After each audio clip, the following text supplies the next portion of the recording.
பார்த்துட்டு நைட்டு இப்போ நைட் ஆச்சு. லைக் பண்ணுங்க, ஷேர் பண்ணுங்க, சப்ஸ்கிரைப் பண்ணுங்க. Bye by.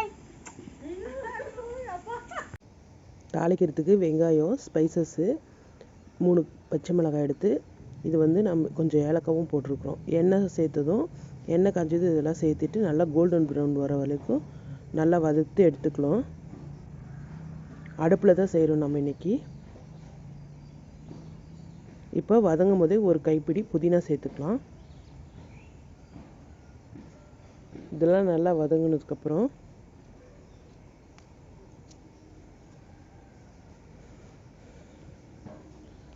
இந்த அளவுக்கு நல்லா கலர் சேஞ்ச் ஆகி இன்னும் நல்லா வதங்கணும்.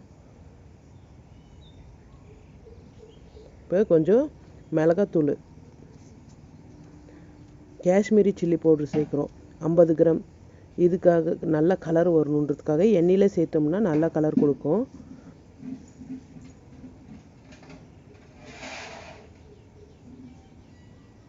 பாருங்கள், எண்ணெயில் போட்டோன்னா நல்லா ரெட் கலர் ஆயிடுச்சு. இப்போ இஞ்சி பூண்டு பேஸ்ட்டு ஒரு 1/4 கிலோ சேர்த்துக்கிறோம். 100 கிராம் இஞ்சி, 150 கிராம் பூண்டு அரைச்சது சேர்த்துக்கலாம்.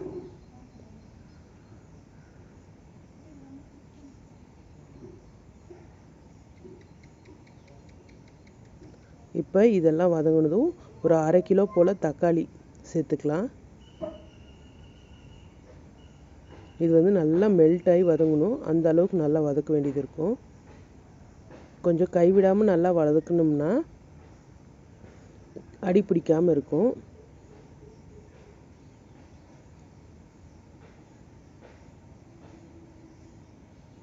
கொஞ்சம் மஞ்சப்பொடி சேர்த்துக்கலாம். கொஞ்சம் கல் உப்பும் சேர்த்துக்கலாம்.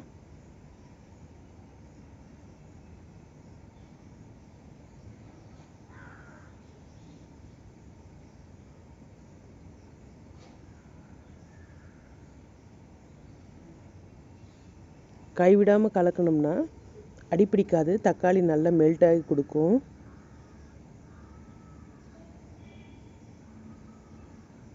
இப்போ நல்லா மெல்ட் ஆயிடுச்சு பாருங்கள், எவ்வளோ மசாலா வந்திருக்கு. இப்போ நம்ம வெட்டி வச்ச க்ளீன் பண்ண நாட்டுக்கோழியை சேர்த்துக்கிறோம் 2 கிலோ. இது கொஞ்சம் நல்லா சூடேறி வதங்கட்டும்.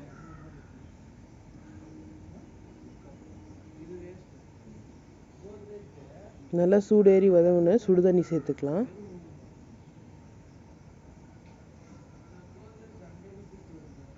இப்போ சுடுதண்ணி ஒரு 1/2 லிட்டர் போல் சேர்த்துக்கிறோம். நம்ம இது ரைஸ் வடிக்கிறதுக்காக பக்கத்தில் ஸ்பைசஸ் எல்லாம் போட்டு கொதிக்க வச்சுருக்கோம். அந்த தண்ணியே சேர்த்துக்கலாம். சேர்த்துட்டு ஒரு 20 நிமிஷம் நல்லா வேக வச்சோம்னா நல்லா பஞ்சு போல் வெந்துடும்.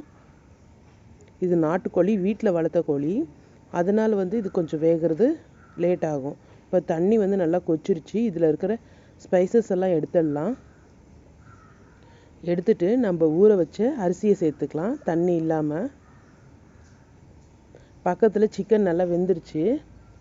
வெந்ததுக்கப்புறமா அரிசியை போட்டுட்டு நல்லா தளன்னு கொதிக்கணும்.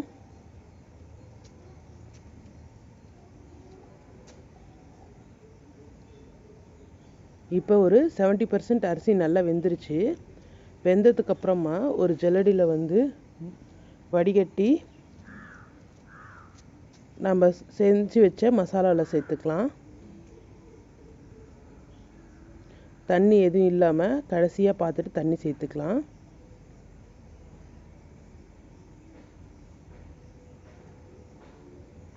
ஏன் ஸ்பைசஸ் எல்லாம் எடுத்துடுறோன்னா, நம்ம சாப்பிடும் போது நிறைய ஸ்பைசஸ் இருந்தால் அதை எடுத்து வச்சுட்டு சாப்பிட்றதுக்கே ரொம்ப இதாகும். அந்த எசன்ஸ் மட்டும் நமக்கு தண்ணிக்கு போதும். இப்போ நல்லா கலரிட்டோம். இப்போ வந்து தம் போட்டுடலாம். போட்டுட்டு மேலே நெருப்பெல்லாம் அள்ளி வச்சிடலாம். அள்ளி வச்சுட்டு 20 நிமிஷம் வேணும். 20 நிமிஷம் வெயிட் பண்ணி எடுத்தோம்னா நம்மளுக்கு டேஸ்ட்டான சூப்பரான, கொஞ்சம் நெய் விட்டு கலரிக்கலாம். நெய் விடும் போது நான் எடுக்கலை. நெய் ஒரு 100 ml சேர்த்துக்கிட்டோம். சூப்பரான பிரியாணி ரெடி ஆயிடுச்சு.